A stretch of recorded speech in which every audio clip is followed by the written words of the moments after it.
आयोजन समिति को मैं बहुत बहुत धन्यवाद देता हूं कि आपने ग्राम सोमूखेड़ा में कबड्डी प्रतियोगिता का जो आयोजन किया है, उस आयोजन में आपने जो टाइटल दिया है जय भीमराव अंबेडकर कबड्डी प्रतियोगिता।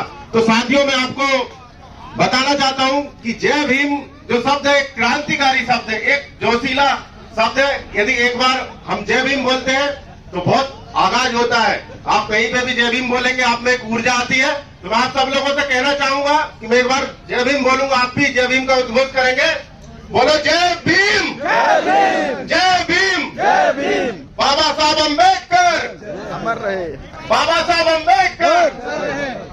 साथियों, बाबा साहब अम्बेडकर ने इस भारत देश का संविधान लिखा था और इस भारत देश के अंदर जो लोकतांत्रिक व्यवस्था कायम हुई है वो बाबा साहब भीमराव अम्बेडकर जी के कारण हुई है। आज जो हम सब लोगों को शिक्षा का अधिकार मिला है, या हम लोगों को जिस भी प्रकार से कानूनी व्यवस्थाओं में जो अधिकार मिलते हैं, वो संविधान और लोकतंत्र की देन है। और इस देश के संविधान के रचयिता बाबा साहब भीमराव अम्बेडकर जी हैं।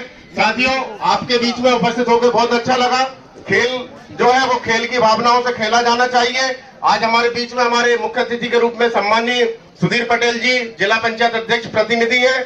उन्होंने भी हमारे खिलाड़ियों की हौसला अफजाई करी और आपकी जो समस्याओं को आपने जो अवगत कराया उसके विषय में भी वो खेल क्रीड़ा विभाग से आपकी हर संभव मदद करेंगे। तो मैं चाहता हूं कि ऐसे आयोजन आपके होते रहे और अगली बार जब भी बाबा साहब भीमराव अम्बेडकर जी के नाम से कबड्डी प्रतियोगिता होगी, आप जी भैया ने बताया ये ब्रजेश उइके जी का आइडिया था, तो मैं उनको बहुत बहुत साधुवाद देता हूं और उनको भी जय भीम बोलता हूं कि आपकी सोच को मैं सलाम करता हूं।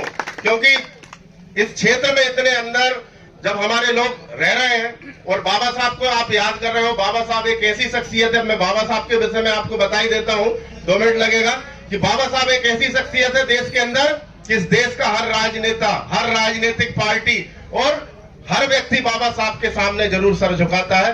क्योंकि बाबा साहब ऐसी शख्सियत थे, उनके पास इतनी डिग्रियां थी कि किसी के पास में उस समय इतनी डिग्रियां नहीं थी। क्योंकि उस समय शिक्षा का अधिकार हर किसी को मिलता नहीं था। वो जिस वर्ग से, शोषित पीड़ित वर्ग से आते थे, उस समय बाबा साहब शिक्षित थे। और बाबा साहब देश में नहीं, विदेशों में भी आप यदि बाबा साहब के विषय में जानोगे तो बाबा साहब को सिंबल ऑफ नॉलेज के नाम से भी जाना जाता है। इतनी बड़ी शख्सियत बाबा साहब थे।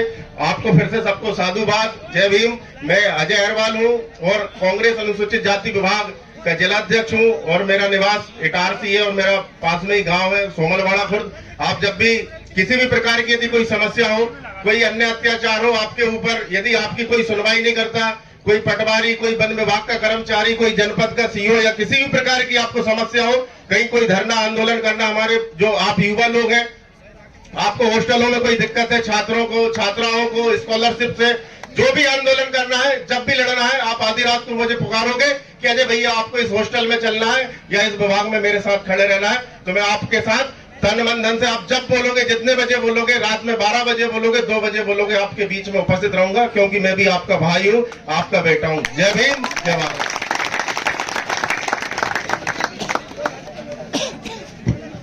बहुत बहुत धन्यवाद अजय हरिद्वार जी। और इस